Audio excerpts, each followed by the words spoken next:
Hi, my name is Lynn Krawczyk and I am a plant hoarder. There's really no other way to say it, and I am totally fine with that title. I love plants. I primarily am an indoor plant hoarder, although today I thought I would show you my outdoor succulent garden. And you know, that's not really a very unique thing, but for me, I live in Michigan, which means that I can't leave all of these guys outside. Some of them I can though. So every Sunday I come out and I clean them up and give them a drink. And since they're all looking their Sunday best, I thought I'd give you a tour of what's out here. I plant everything in pots. The reason being that I have really rich soil. It doesn't drain, which succulents need. So I tried planting some hens and chicks in regular soil last year and they didn't do so good. So we are doing all pots for everything, even the ones that are going to stay out all year. So let's just get started taking a look at things. This right here is an arrangement that I actually bought from Home Depot. I really loved it. This is an echeveria. The type is called Black Prince. And all of these are sedums. And I'm not sure their exact types. I'm hoping that I can take them out of this arrangement when winter comes and pot them up to stay outside. This guy is not cold hardy. He's definitely going to have to come inside, but he's very, very cool. So we really wanted to have him. I have a lot of hens and chicks, and this is pretty much what prompted me wanting to keep an outdoor garden. These guys are cold hardy. They can stay out in the Michigan winters and they will come back next year. And since they are in well-draining soil, I'm hoping they do much better than the ones that were just in the straight ground last year. One of the things I like about hens and chicks is that they come in more than just green. Check out the color on that one.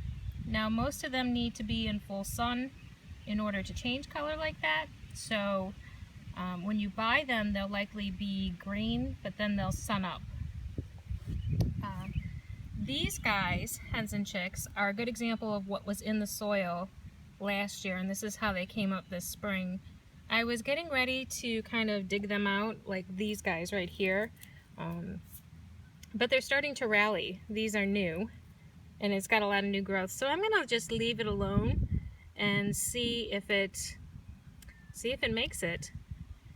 Okay, so over here we have more hens and chicks because I love them. And then this one right here with the really long stalk is it's called dunce cap. You can see like some gray, little gray guys over there. That's what they look like. It's making babies. The thing that's interesting about a lot of succulents is that they will often die after they flower, and that's what this guy is going to do. You can tell the difference between the color of his leaves and the gray one next to him. That's the same color. I do have a still picture of it when it was in full flower, so I will put that into the video. But even though that a lot of succulents basically commit suicide after they flower, they produce tons and tons of offsets, which is what this guy is doing. I mean, you can see all the little ones down there. So they're really good at self-preservation, which makes them really pretty interesting and easy to keep. Here's another sedum. This one was in the ground last year as well. Did not look anywhere near as good as this. This purple guy is just doing great. I don't recall what this one's called. He is not cold hardy, so I will have to bring him inside when the frozen tundra happens.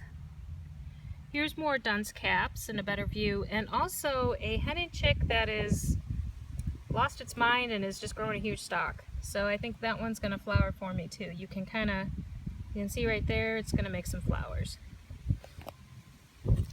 Here are some more hens and chicks again, and check out the color on this one. Most of the hens and chicks that I buy from a place online called Mountain Crest Gardens. And that's because they sell a lot of different varieties like this that will come out in different shades and colors once they sun up. Here's some other ones that are a little pink And then here is an agave that I have. He is not going to stay outside for the winter because he's not cold hardy, but I like his teeth, and he seems to like to be outside, making lots and lots and lots of offshoots. Also apparently growing some weeds. Don't know what that's about, but he's busy just doing his thing. So one of the new plants that I bought is this one. It's called a desert rose, and a lot of times it's referred to as a bonsai.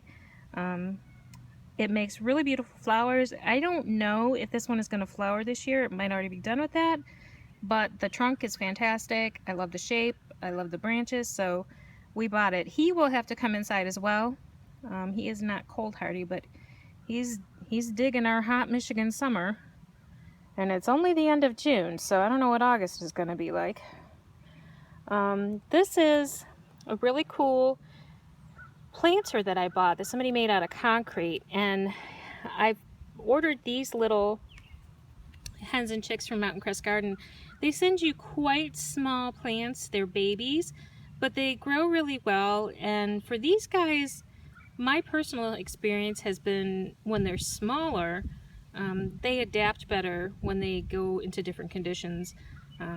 May not be the case for everybody, but for this particular plant, I seem to do better establishing smaller babies. So I bought these 3, and they're going to go in the hands once I get a few moments to plant them up. There's some more sedum.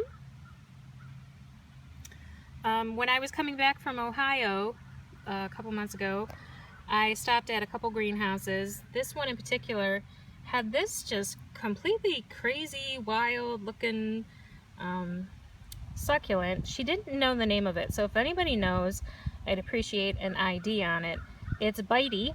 I think it's part of the Senecio family, but I'm not entirely sure. So we're kind of trying to find out what it is, but regardless, it's not going to stay outside. It's going to come in for the winter.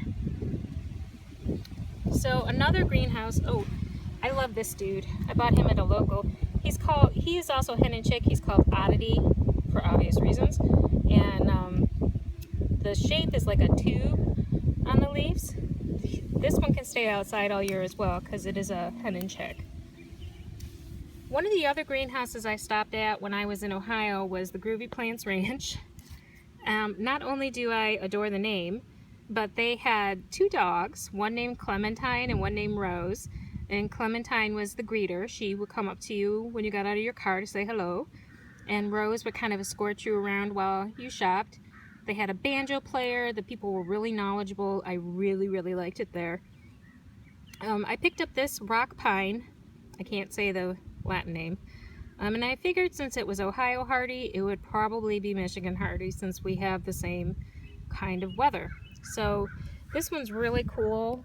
It's got some really interesting, beautiful color and chubby leaves. I also got this at the Groovy Plants Ranch, and it's an agave.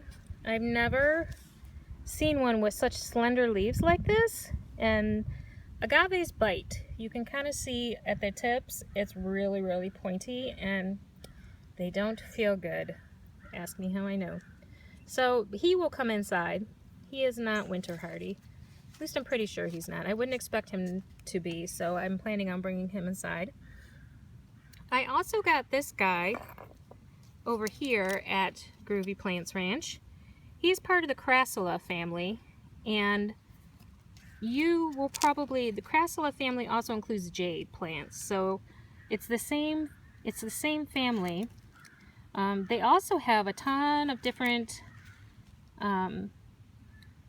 varieties that trail, and I love trailing plants, and this guy's just busy doing his thing, and I really like him. And this is the kind that he is.